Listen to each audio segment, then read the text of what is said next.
Assalamualaikum warahmatullahi wabarakatuh.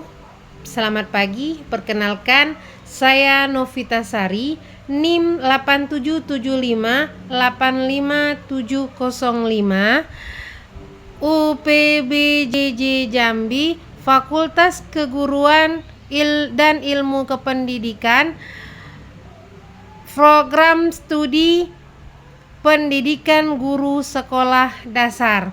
Di sini saya akan menjelaskan tentang filsafat ilmu, yang dimana filsafat ilmu itu mempunyai 3 pilar.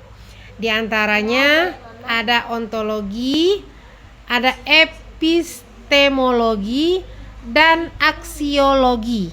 Nah, di sini kita akan menyaksikan video saya yang akan menjelaskan satu-satu pilarnya.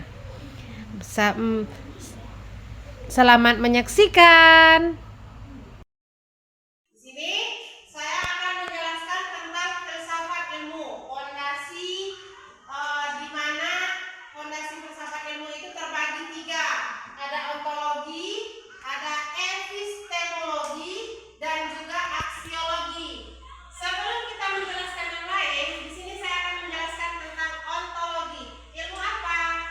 Ilmu yang membahas tentang hakikat yang nyata atau adanya atau real, memang terjadi.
Demikian penjelasan saya tentang mengenai ontologi, epistemologi, dan aksiologi. Terima kasih telah menonton dan menyimak video saya. Semoga bermanfaat. Wassalamualaikum warahmatullahi wabarakatuh.